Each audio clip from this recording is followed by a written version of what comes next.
चंदनपुर गांव में मोहन नाम का एक किसान रहता था। उसके परिवार में उसकी पत्नी गीता और 2 बेटे थे, किशोर और रोहित। लेकिन यह दोनों बहुत ही आलसी और अपनी मन मर्जी के मालिक थे और दोनों अपनी माँ के बहुत ही लाडले थे।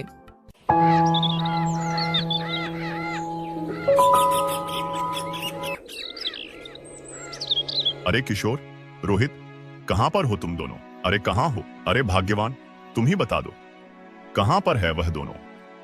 अच्छा, अभी समय क्या हो रहा है, पहले ये बताओ। अभी तो 11 बज रहे हैं। बताओ वो दोनों कहाँ पर है?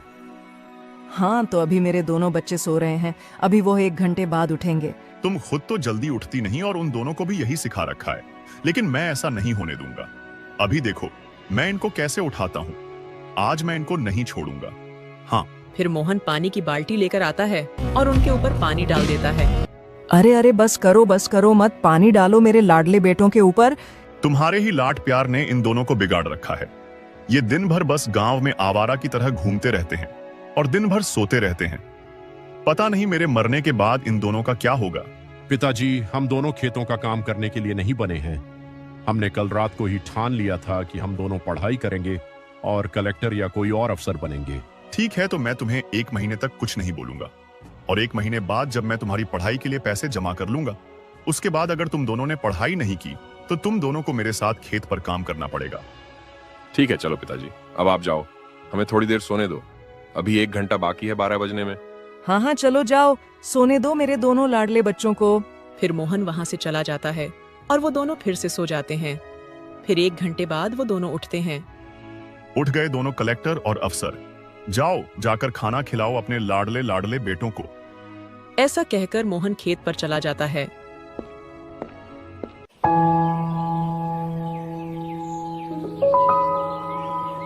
फिर ऐसे ही कुछ दिनों बाद गीता बीमार हो जाती है और मोहन का सारा जमा किया हुआ पैसा गीता के इलाज में लग जाता है। लेकिन फिर भी गीता की मृत्यु हो जाती है। अब मोहन की चिंता और भी बढ़ जाती है कि क्योंकि उसे रोज सुबह जल्दी खाना बनाना पड़ता और दिन भर खेत में काम करना पड़ता और उसके पास बड़े बड़े खेत थे और काम करने वाला अब वो अकेला।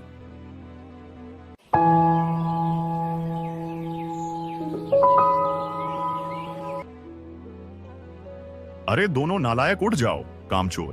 पता नहीं वो कौन सी घड़ी थी जब तुम दोनों पैदा हुए। पूरा दिन बिस्तर तोड़ते रहते हो या इधर उधर पड़े रहते हो। तुम्हें समझा समझा कर अब मैं तो थक गया हूँ और ना तुम्हें समझाने का कोई असर होता है ना मारपीट का। तुम्हारी माँ के लाड़ प्यार ने ही तुम्हें इतना बिगाड़ा है। वो तो अब अपन सबको छोड़कर चली गई और तुम्हारी सारी जिम्मेदारी मेरे ऊपर छोड़ दी। अरे पिताजी, आंख खुली नहीं कि आप हमेशा सुनाना शुरू कर देते हो। कौन सा ऐसा पहाड़ टूट गया है जो हम ही उसे सही कर सकते हैं? हाँ पिताजी, बताइए, ऐसी कौन सी आफत आ गई जो इतना तेज तेज चिल्लाकर हमारी नींद खराब कर दी? तुम दोनों थोड़ी शर्म करो। दोपहर के 1 बज रहे हैं। मैं खेत में काम करके भी वापस आ गया और आकर मैंने खाना भी बना दिया। खाने का नाम सुनते ही दोनों भाई झट से रसोई की ओर जाते हैं। हे भगवान, आपने मुझे कैसी कामचोर औलादें दी है। इन्हें कितना भी समझा लो, पर यह नालायक है कि मेरी खुद सुनते ही नहीं। मोहन बेचारा अपने दोनों बेटों की आदतों से बहुत ही परेशान था। मोहन की गांव में बहुत ही इज्जत थी क्योंकि गांव में सब जानते थे कि गांव में जितनी भी जमीन मोहन के पास है उतनी किसी के पास नहीं है। इतनी बड़ी जमीन है मोहन काका के पास और 2 नौजवान बेटे हैं। चाहे तो तीनों मिलकर उस जमीन पर सोना उगल सकते हैं और बेचारे वह उनके ऊपर ज्यादा हाथ भी तो नहीं उठा सकते। और उधर मोहन बेचारा दिन भर अपने खेत में काम करता, लेकिन अब उसकी उम्र हो चुकी थी। मुझे तो दोनों बच्चों की बहुत ही चिंता है। पता नहीं मैं मर गया तो इनका क्या होगा और कोई इन्हें लड़की भी देगा क्या?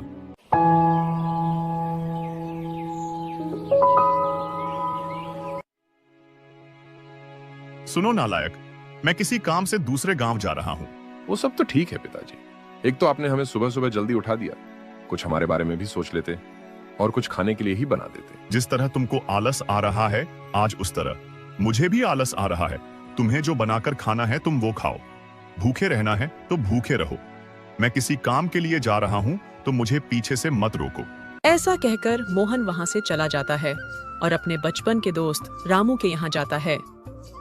अरे तुम तो बहुत दिनों बाद आए मोहन, और बताओ तुम्हारे दोनों बेटे कैसे हैं? भाई, मैं तुमको कुछ कहना चाहता था और तुमसे मिलना भी चाहता था। हाँ हाँ, बोलो रामू, क्या बात है? तुम तो जानते ही हो, मेरी दोनों बेटी विनीता और पूनम अब वो बड़ी हो गई है और मैं चाहता हूं कि हम दोनों की दोस्ती अब रिश्तेदारी में बदल जाए। अरे भाई रामू, तुमने इस चीज के लिए बहुत ही गलत आदमी को चुना है, क्योंकि तुम्हारी बेटियां बहुत ही सुंदर और सुशील हैं और मेरे दोनों बेटे बहुत ही कामचोर हैं। पूरे दिन भर वह दोनों सोते रहते हैं और गांव में घूमते रहते हैं। मैं तो दिन रात उनके भविष्य के चक्कर में परेशान हो रहा हूं। इसलिए मैं नहीं चाहता कि तेरी बेटियों की शादी मेरे बेटों से हो, क्योंकि मैं सब जानता हूं और मैं जानबूझकर ही ऐसा नहीं कर सकता। मोहन, मुझे पता नहीं था कि तेरे दोनों बेटे इतने नालायक हैं, लेकिन तू चिंता मत कर। तू मेरे बचपन का दोस्त है और मैं मेरी दोनों बेटियों को जानता हूँ।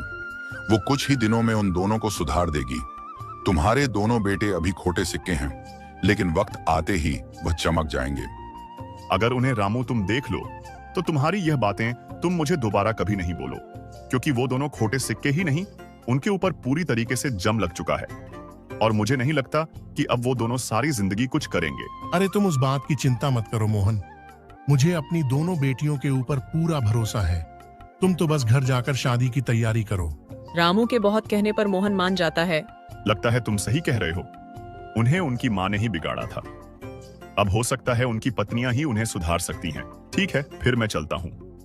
ऐसा कहकर मोहन वहां से चला गया और कुछ दिनों में उन दोनों का शादी करा दिया गया। फिर एक दिन मोहन अपने घर के बाहर बैठा था, तभी वहां एक साधु आता है। अरे मालिक, घर में अगर कुछ खाने को है तो मुझे दे दो, मुझे बड़ी जोरों की भूख लगी है। हाँ हाँ बाबा जी, रुकिए, मैं भी लेकर आता हूँ। ऐसा कहकर मोहन अंदर चला जाता है और एक पोटली भरकर अनाज बाहर लेकर आता है और साधु बाबा को दे देता है। उसे ऐसा करते हुए दोनों बेटों की पत्नियां देख लेती हैं। अरे दीदी, ऐसे तो ये पिताजी अपने घर का दिवालिया कर देंगे। हाँ छोटी, तू सही कहती है।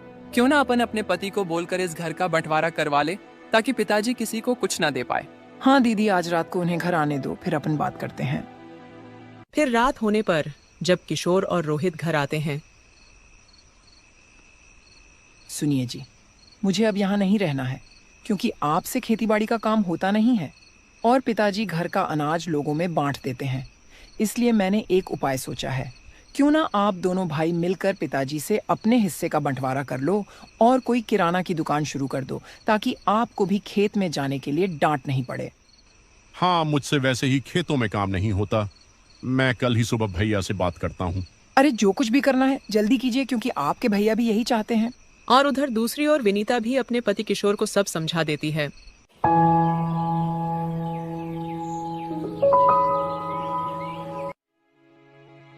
पिताजी, अब आपकी सारी जमीन जायदाद हम दोनों के नाम कर दो। हाँ पिताजी, भैया बिल्कुल सही कह रहे हैं। अब हमको सब कुछ समझ लेना चाहिए पिताजी। दोनों बेटों की ऐसी बात सुनकर बूढ़ा मोहन बहुत हैरान हो जाता है और मन में सोचता है, मुझे जिस चीज का डर था आखिर वही हुआ, क्योंकि मेरे दोस्त की बेटियों ने इन्हें सुधारने की बजाय उल्टा और ज्यादा बिगाड़ दिया। अगर मैं यह बात मेरे दोस्त को बताऊंगा तो वह मेरी इस बात पर विश्वास नहीं करेगा। पिताजी, क्या सोच रहे हो? बोलते क्यों नहीं? अरे बेटा, जो मेरा है वो सब तुम लोगों के लिए ही तो है। लेकिन पिताजी, वो सब कहाँ पर है, हमें बताइए। मेरे ना रहने पर तुम्हें सब पता चल जाएगा। आप पता नहीं कब ऊपर जाओगे क्या? जब तक हम दोनों ऐसे ही बैठकर इंतजार करते रहेंगे। तो फिर तुम दोनों मेरे साथ खेत पर चलो। खेत पर चलकर तुम मेरी मदद करो। पिताजी, आपको तो पता ही है कि खेतों का काम हमसे नहीं हो पाएगा। तो फिर तुम दोनों को संपत्ति के बारे में बताकर क्या फायदा? फिर ऐसे ही कुछ दिन बीत जाते हैं।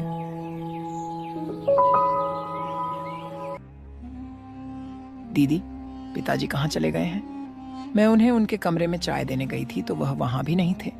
वो खेत पर भी नहीं है, क्योंकि बाहर दोनों बैल बंधे हुए हैं और मेरे बहुत ढूंढने पर भी वह मुझे नहीं मिले।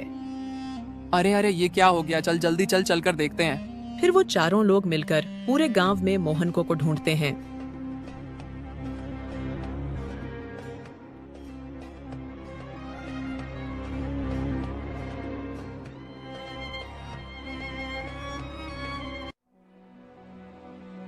क्या हुआ भैया, आपको पिताजी का कुछ पता चला?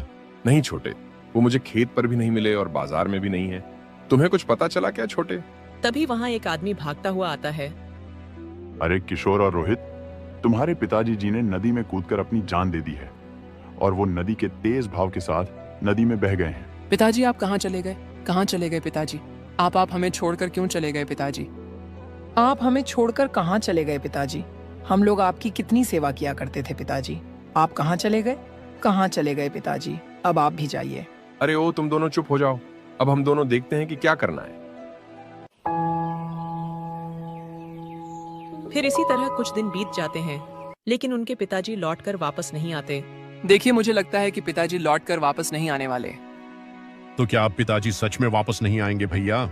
छोटे, मुझे भी ऐसा ही लग रहा है। तो फिर भैया नियम अनुसार अपन उनकी पूजा कर देते हैं। रुकिए, मैंने पिताजी को संदूक में पैसे रखते हुए देखा था। देखती हूँ उसमें कितने रुपए हैं। उसी से अपन शाद की पूजा करवा देंगे। और क्या कहते हो आप? हाँ दीदी, चलकर देखते हैं पिताजी के पास कितने रुपए पड़े हैं। चलो जल्दी।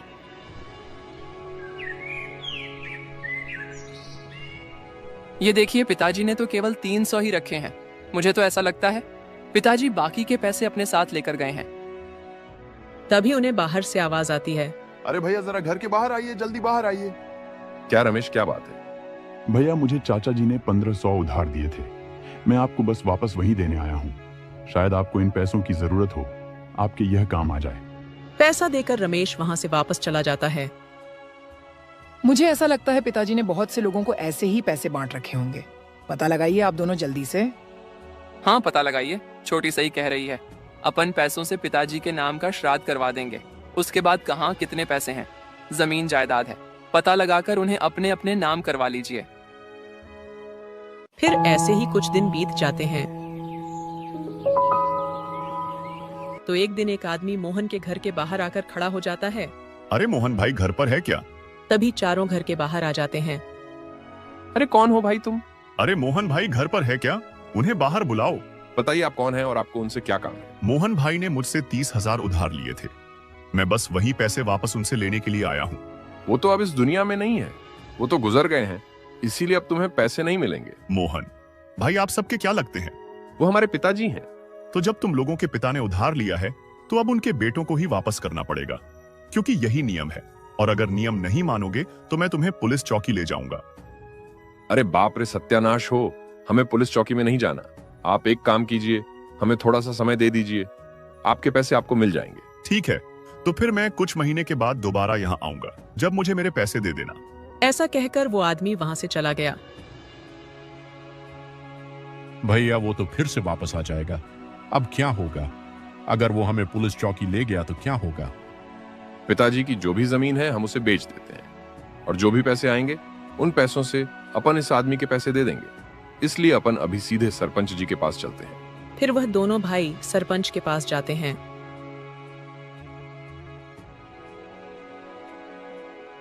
देखिए सरपंच जी, हमें हमारे पिताजी की सारी जमीन बेचनी है।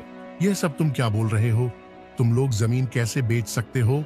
वो सारी जमीन तो मेरे पास पहले से ही गिरवी पड़ी है, क्योंकि तुम्हारे पिताजी के पास तुम्हारी शादी करवाने के लिए पैसे नहीं थे, तो उन्होंने सारी जमीन मेरे पास गिरवी रखकर तुम्हारी शादी के लिए पैसे लिए थे। अरे भैया, अब आगे क्या होगा? अब तो ऐसा लगता है कि हमें बाकी की जिंदगी जेल में ही काटनी पड़ेगी। उधर वो आदमी हमसे पैसे मांग रहा है, हम जाएं तो कहां जाएं? सरपंच जी आप ही बताइए। सुनो, तुम दोनों उस जमीन पर खेती कर सकते हो, लेकिन तुम उस जमीन को बेच नहीं सकते। ठीक है, अब घर जाओ और घर जाकर कुदाल उठा लो। जाओ।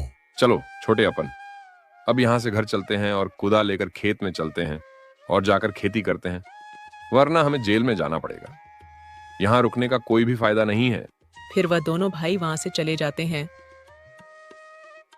और खेत में जाकर बड़ी ही मेहनत से खेत में काम करते हैं।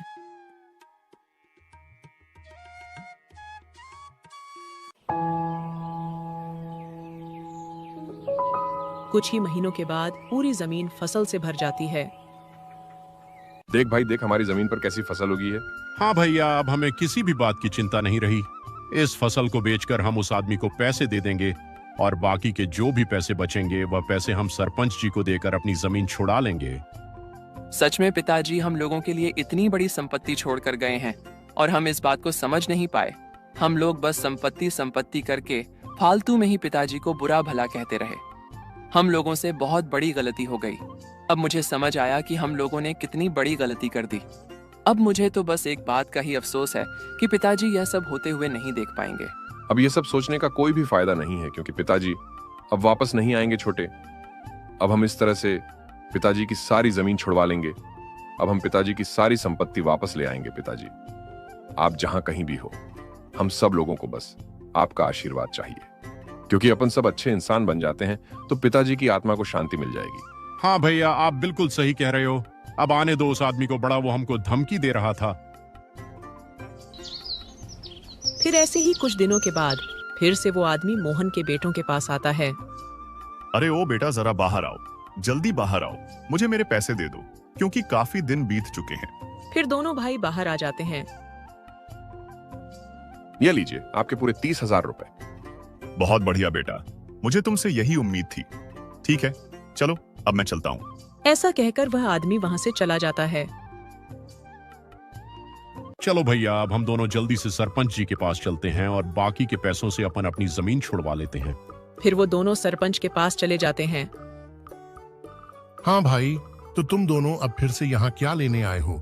बताओ, क्या कहना है तुम्हें? सरपंच जी, हम अपने पिताजी की सारी जमीन को छुड़वाने के लिए आए हैं।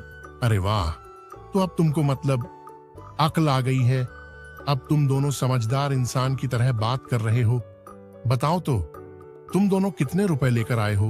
अभी तो हम 40,000 रुपए लेकर आए हैं। आप कागज तैयार करवा लीजिए, हम बाकी के पैसे कुछ महीने में आपको दे देंगे। अच्छा रुको, मैं भी कागज मंगवाता हूँ। अरे ओ मोहन भाई, अब बाहर आ जाओ। तुमने अब अपने तुम्हारे बेटों की बातें तो सुन ही ली होगी। फिर मोहन बाहर आ जाता है। अरे मोहन भाई, अब अपना हुलिया सही कर लो, निकाल फेंको इसे, क्योंकि अब तुम्हारे बेटे समझदार हो गए हैं। अब तुम्हें चिंता करने की कोई जरूरत नहीं है। फिर मोहन अपना हुलिया सही कर लेता है। अरे ये क्या पिताजी, आप तो जिंदा हैं। हाँ बेटा, मैं जिंदा हूँ। यह सब सरपंच जी की ही बुद्धि थी। इन्होंने ही मुझे इतने दिनों तक अपने घर में छुपा कर रखा। और हाँ, तुम दोनों सुन लो, तुम्हारे पिताजी ने मेरे पास कुछ भी गिरवी नहीं रखा है। जमीन तुम लोगों की ही है। इसका मतलब खेती करके जो हमने पैसे कमाए वो सारे पैसे हमारे हैं। हाँ हाँ बेटा, वह सब तुम्हारा है और तुम्हारे पास ही रहेगा। हम दोनों को माफ कर दीजिए पिताजी। हम दोनों ने आपके साथ बहुत गलत व्यवहार किया है। पिताजी, अब आप हमारे साथ वापस अपने घर चलिए हमारे साथ, क्योंकि अब हमें हमारी गलती का एहसास हो गया है। फिर वो तीनों अपने घर चले जाते हैं। उस दिन के बाद से किशोर और रोहित दोनों खेत में बहुत मेहनत करते हैं और बहुत अच्छी फसल उगाते